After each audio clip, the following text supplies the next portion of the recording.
So I am going live on YouTube because I was asked to do this because on my TikTok, I think they're having some kind of a problem at the moment. So the lives are glitching. So I thought I'll just come on here for a minute just to come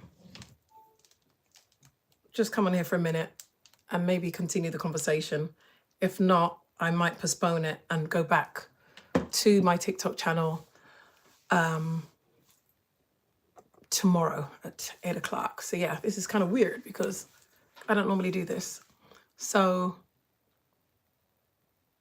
it says I should guard my privacy and abide by community standards. Hopefully I won't say anything ridiculous. I can't see your comments. So, and as I said, I'm not used to doing this. So whoever's watching, drop me a comment and let me see if I can see it. And that way I can interact and see your comments, hopefully see your comments as we go along. But I'm just gonna test this out. I'll be here for like 5-10 minutes and see how we go. Let me press this thing here. Is that comments? Oh, it's not. But yeah, whoever's watching, just drop me a thumbs up or an emoji or something, and let me see what exactly is happening. This live has turned into a little bit of what we call a pig's ear. Hold on one second. Let me just...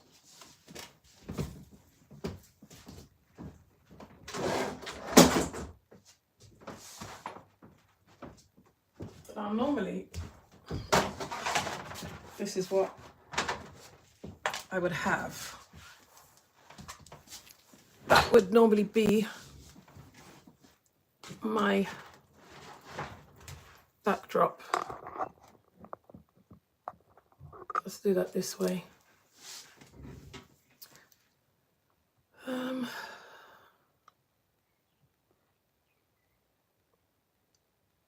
So I see how this is. Okay.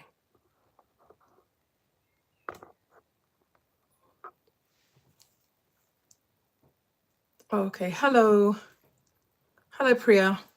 So yeah, I'm not normally on here doing my lives. So basically I do my lives on TikTok.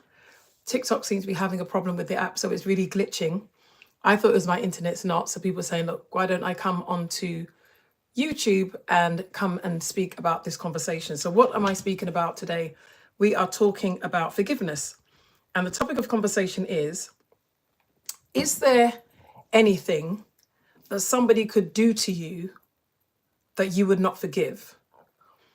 And more to the point, if somebody, if somebody has done something to you that they are not remorseful for, could you forgive them?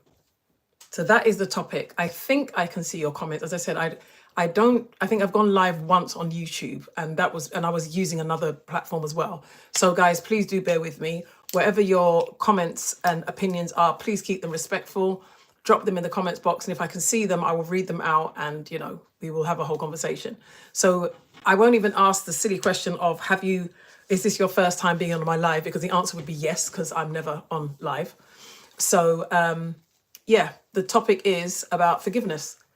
Would you forgive somebody that had done something to you that they were not sorry for? Hey Shazara, how you doing? Thank you for jumping on here. Thank you, my darling. Yeah, it's been rough. It's been really, really rough. So I was actually just going to log off from TikTok when the whole app thing went a bit pear-shaped. The only good thing is being on YouTube, I can actually drink my water without having to hide my face. So that's good.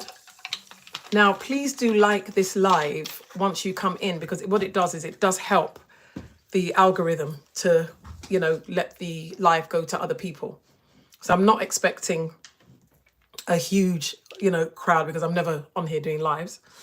But I just thought I would oblige and just test it out for a little bit.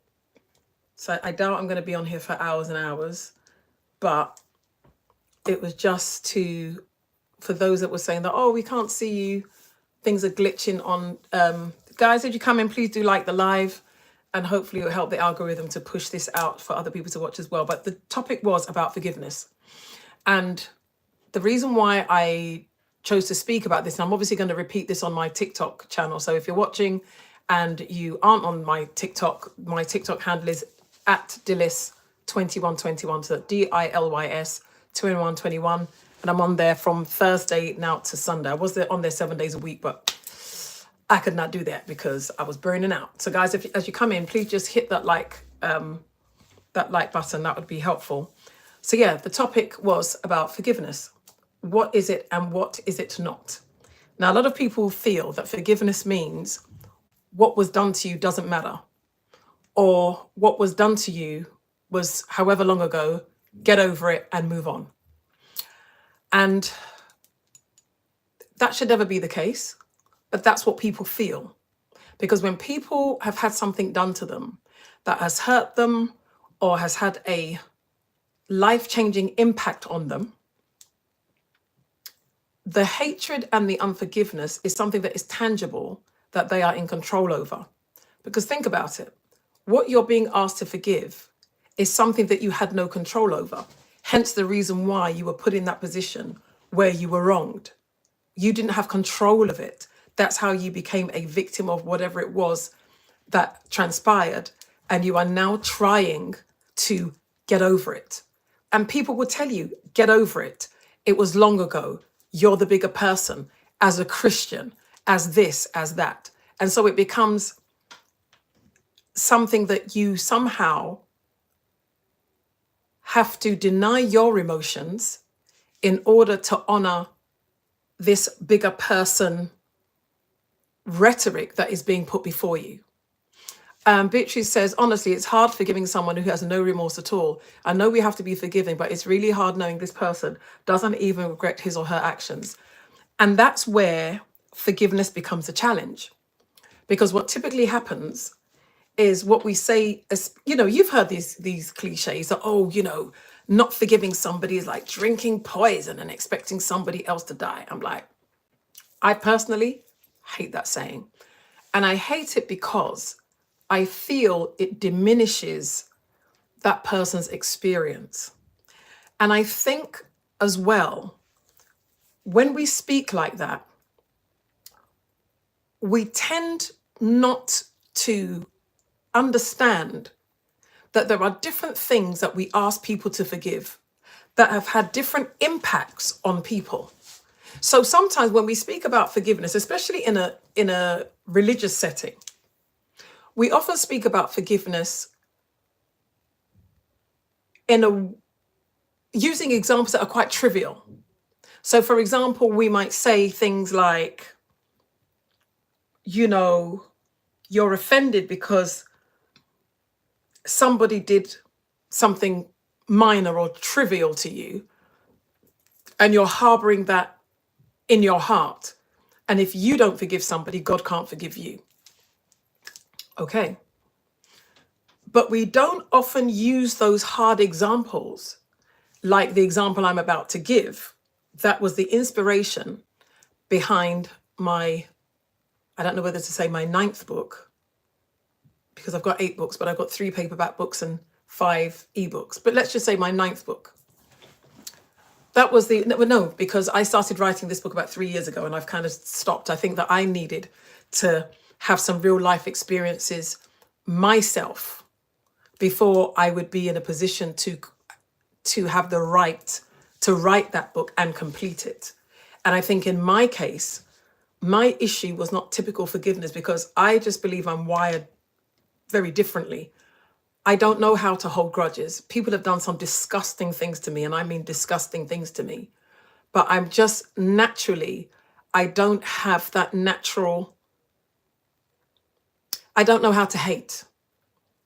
That's just me. I just believe that it's just a special grace that God has given me. And thankfully, I do not use it as a yardstick to judge other people. That's just how, I'm wired. But this person that inspired me to speak about forgiveness is a friend of mine that I met via Facebook many years ago. And, I'm going to come back to that story because I actually did see that. And she was born to parents who abused her, both mother and father, but the mother's abuse was worse than the father's.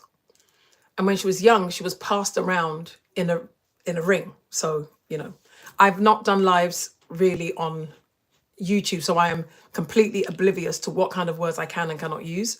So you guys may have to help me. The one thing that someone did show me was a PDF file. That's who they were, and they passed her around in a ring. And they would also do like witchcraft rituals as well. And at the age of 15, she fell pregnant. And when she fell pregnant, through the abuse, she lost the child. Never been pregnant again, never had another child. And she wanted that child and she loved that child. It was a little girl. But the child obviously passed away due to the abuse that she was suffering with. Because of the level of abuse that she went through and the kind of experience that she had in her childhood, she absolutely hates her parents with a burning passion. And I mean hates them. And I remember her saying to me, because I said to her, because, she has a lot of mental health issues. And she has a lot of issues with, different personalities disorder, dissociative personality disorder. She's got so much wrong. Terrible back pain. Guys, if you're on here, please just, I know there's not many of us here, but please just click the like button because it does help. And, to the point where she's got terrible back pain. She's had so much counselling. And it got to the point where her counselling was no longer being funded because they said, look, we cannot do anything for you. But interestingly, one of her therapists said to her, you have to forgive. She was highly offended. And we had a conversation. And what she said to me was, she said, Dilys, I would rather die than forgive. Those were her words, not mine. And I said to her, I said, you do realize that a lot of your sickness is connected to what you have held on. So my book that's coming out is called The F Word, Forgiveness, the secret to your mental and physical health. Because it is a secret.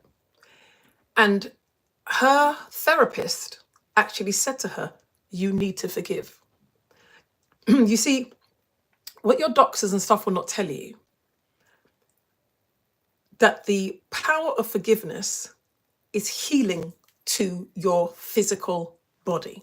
But they will not tell you that because it's much easier to prescribe medication for different mental health challenges when a lot of mental health challenges have its roots or connections in trauma. Not all of them are just simple chemical imbalances. Some of them are brought on by trauma. It's like, like drug addiction and alcoholism. They don't treat the trauma, they treat the addiction. And when you treat the addiction and not the trauma, that's why people keep going back into that cycle, because the trauma is untouched. You're treating a symptom, you're not treating the cause. And when my friend said this to me, she said it with such conviction. And the next thing she said was, are you trying to say that what they did to me was okay? I said, I wouldn't dare. What an audacity for me to imply or infer that what happened to you was not of any consequence and therefore doesn't matter. And that's why I'm saying that often when we speak about forgiveness, we don't speak about forgiveness in regard to people who have gone through a life-changing experience, and that which we are asking them to forgive has impacted their life in a way that it's life-changing. She's never gotten married.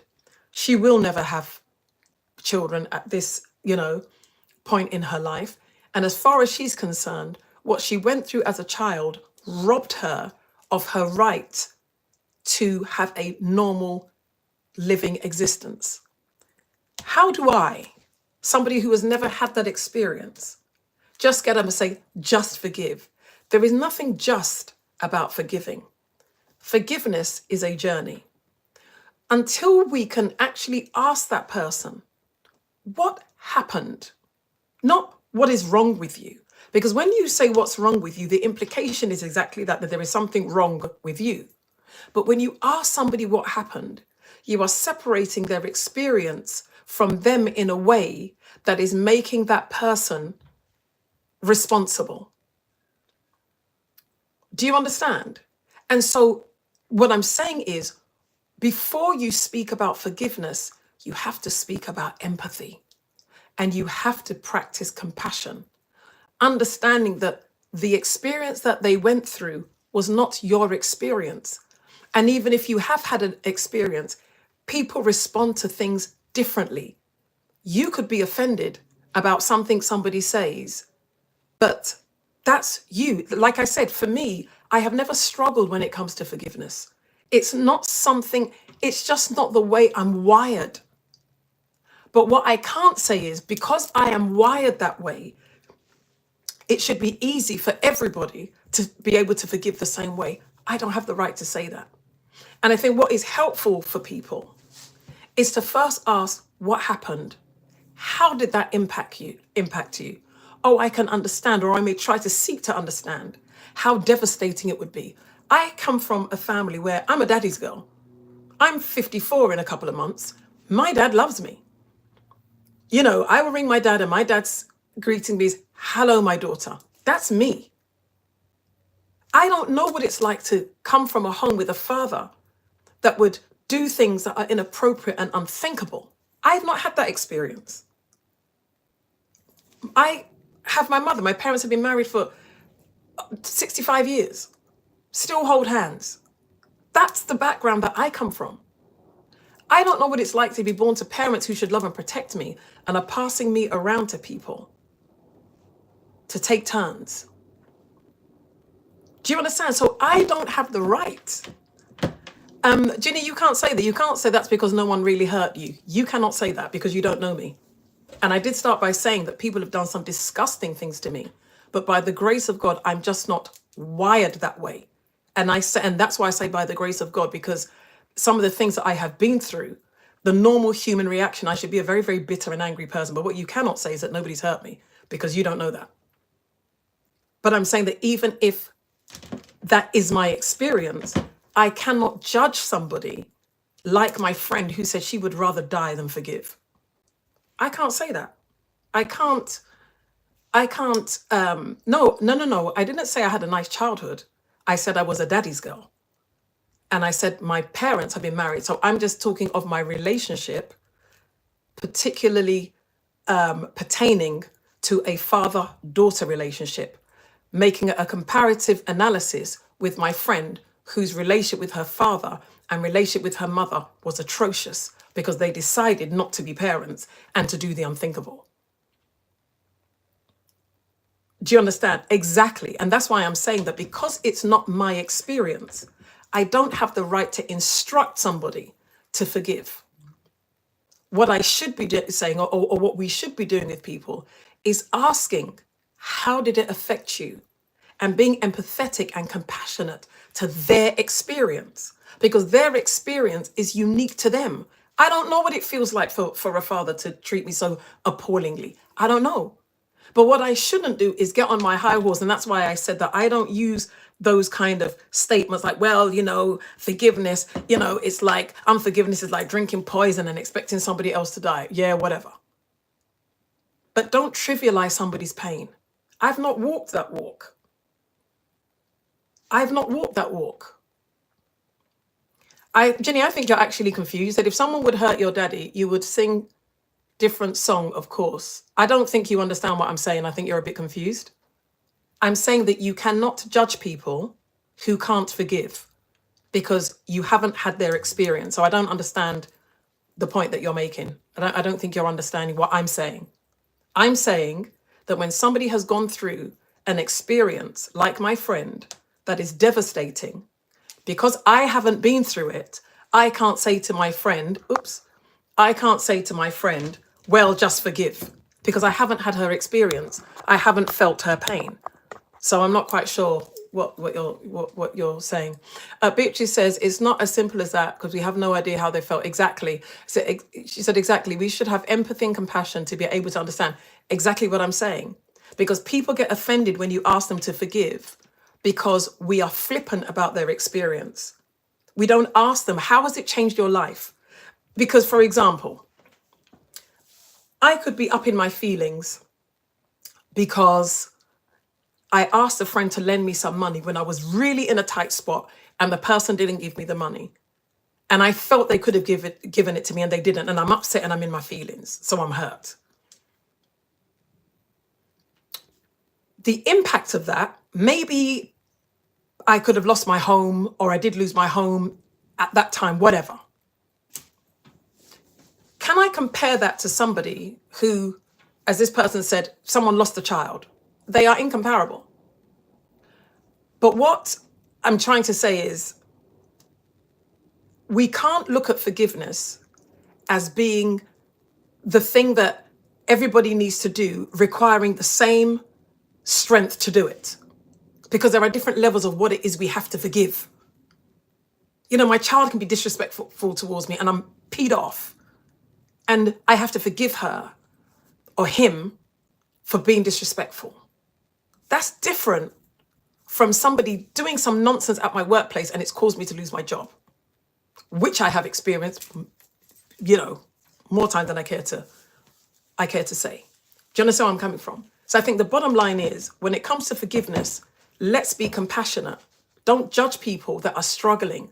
Don't judge them and say, oh, well, this person, they're just so bitter. Yeah, maybe they are so bitter because what they've been through is bitter. How do you help somebody? By listening, being empathetic, be compassionate, non-judgmental, don't be flippant, and understand that it's a journey, that people need to take time.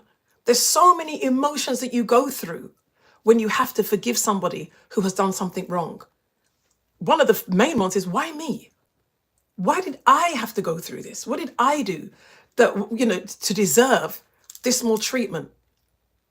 And sometimes that in itself is very disempowering, to think that there is something about you that made somebody feel justified in hurting you.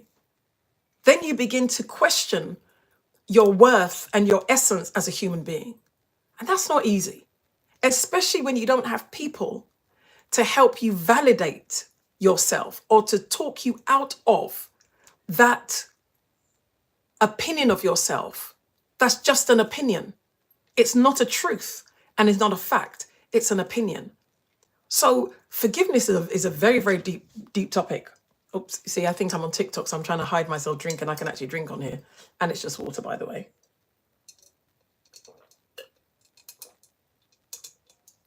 You know, so as I said, I'm not normally on here doing lives. I do them on TikTok. I may try and hook something up so that I can be streaming simultaneously. Who knows? But I just thought, you know, it's nice to connect to another community. There are not very many of us here, because as I said, I don't really use this platform for this. But I hope that the little that I've shared, you know, is helpful. So let me just see what I wrote down here. Yes, so forgiveness doesn't mean what happened to you didn't matter or doesn't matter. It doesn't mean it was okay. Forgiveness doesn't mean that you don't have the right to be hurt. And sometimes you do need to process your emotions so that you can forgive. You see, culturally, someone who is from the African culture and from a Christian background, church culture, forgiveness is forced on you. I'm Ghanaian. Ghanaians are the worst for it. Oh, just forgive. Oh, just give it to God. That you're not ever given enough time to process what has happened to you for you to understand how you feel. So for example, with me, when people do things to me and I'm upset, I have to sleep and wake up and ask myself how upset I am. And I say that because sometimes you may even be in shock. That's happened to me before, where something has happened and I've actually been in shock. And then the next day it's dawned on me that, you know what? You are actually upset about this thing. And I have to process my emotions. But again, sometimes we are not given time or space to process emotions because of our environment, or sometimes because of who has offended us. So, for example, when I was in my old ministry, very much a place where you're gaslit a lot, that where the head of the church has done something, you are legitimately and rightfully upset, but you're being told, oh, no, no, don't worry about it, don't be upset. And so you're there keeping all these emotions here. And if you're not careful, you will end up with the spirit of unforgiveness because you haven't even been honest about your emotions on a basic level. And that was one of the reasons why when I was writing my book, it was that element that I needed to have some education on. Because like I said, naturally, I'm not somebody that harbors grudges or I find it difficult to forgive.